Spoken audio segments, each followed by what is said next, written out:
ዛሬ ደግሞ እጅግ አስደናቂ በአስደንጋጭ ትዕይንት የተወጠረና ሕይወትን ለማዳን የሚደረግ አሰቃቂ የህልውና ትግል የምንመለከትበትን የፊልም ታሪክ ይዤላችሁ መጥቻለሁ። እስከ መጨረሻው ድረስ አብራችሁን ቆዩ።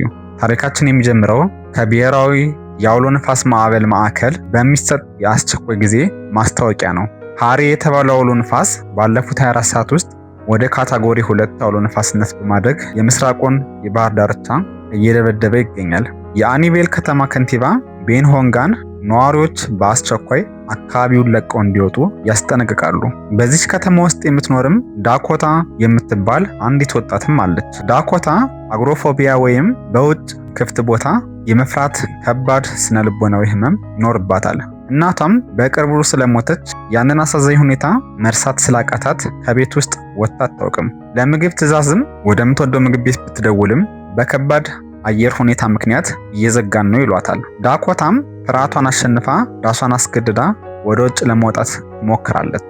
ነገር ግን የሳይረን ድምፅና የአየር ሁኔታው ልቧን በፍርሃት ይሞላዋል። ጎረቤቷም አግኝቷት ከእናቷ ሞት በኋላ አይቷት እንደማያውቅ ገልጾም ከቤተሰቡ ጋር እንድታመልጥ ቢለምናትም እሷ ግን ፈቃደኛ ሳትሆን ወደ ቤቷ ትመለሳለች።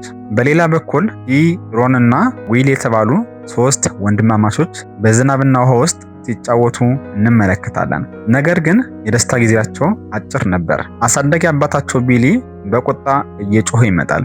ቢሊ እነዚህ ልጆች የሚያሳድጋቸው በመንግስት የሚከፈለውን የካሳ ገንዘብ ለማግኘት ብቻ እንጂ ምንም አይነት ፍቅር የለውም። ልጆቹ ቢታመሙም የሕክምና ወጪን እሱ እንደሚከፍል ሲጮህባቸው ታናሽ እህታቸው አዎ ልክ እኛን ወደ ሕክምና እንደምትወስድን ሁሉ አይደል ብላ ትሞግተዋለች።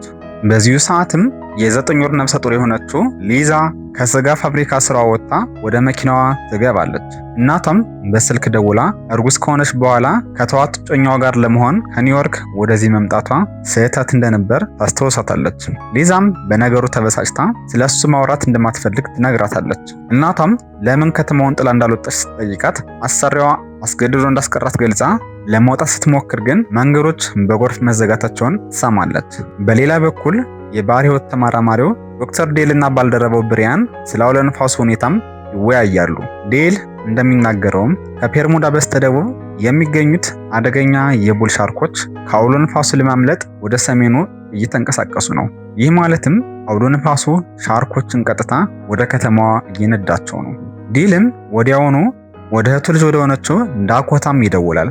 ዴል የእህቱ ልጅ ለማዳን ቢፈልግም ዳኮታ ግን አውሎ ነፋሱ እንደማይጎዳ ታምና ቤት ውስጥ ለመቆየት ትወስናለች። ዴልም እናቷን እሱም እንደሚናፍቃትና ከህመም ማምለጥ እንደማይቻል ቢነግራትም እሷ ግን ነገሩን በቀልድ ታልፈዋለች።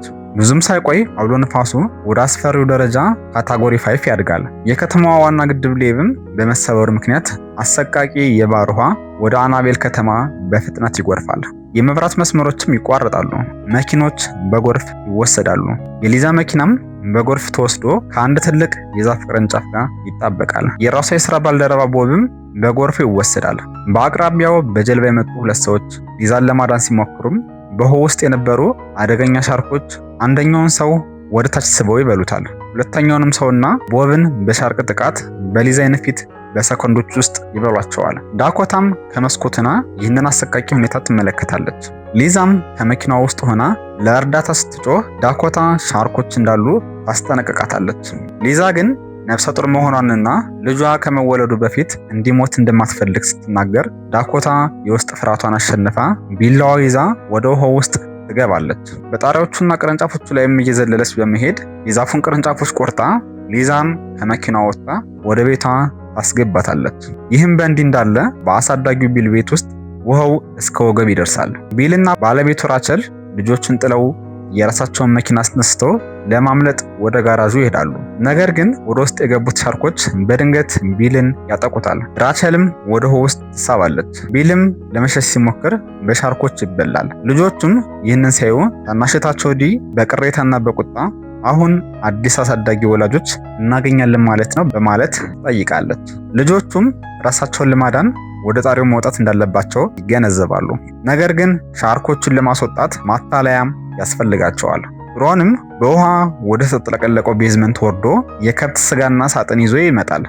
ሳጥኑም ሲከፈት በውስጡ ዳይናማይት ያገኛሉ። ልጆቹም ስጋውን ከዳይናማይት ጋር አስረው ወደ ውሃው ይወረውሩታል።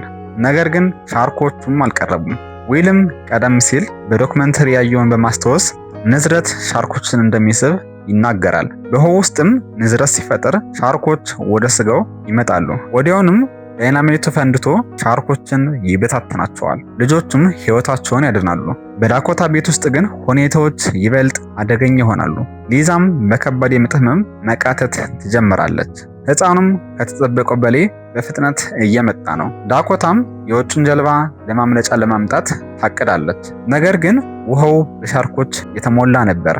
ዳኮታም አጎቷ ያስተማራትን በማስታወስ የተለያዩ የሚንቀጠቀጡ ቁሳቁሶችን በፕላስቲክ ባግ አድርጋ ወደ ተለያዩ አቅጣጫዎች ትወረውራለች። ሻርኮቹም ወደ ማታለያቸው ሲሄዱ ዳኮታ ወደ ውሃው ገብታ ወደ ጀልባዋ ትዋኛለች። በመንገድ ላይ ግን አንድ ግዙፍ ታላቅ ነጭ ሻርክ ከስሯ ሲያልፍ በድንጋጤ ልቧ ሊቆም ይደርሳል። ሆኖም ጨክና ወደ ጀልባዋም ትወጣለች። በዚሁ ሰዓት የዳኮታ ቤት በጎርፍ ግፊት ሙሉ በሙሉ ይፈርሳል። ሊዛም ወደ ውሃው ውስጥ ትገባለች። እዚያው ጎርፍ ውስጥ ሆናም በከፍተኛ ህመም ወንድ ልጅ ትወልዳለች።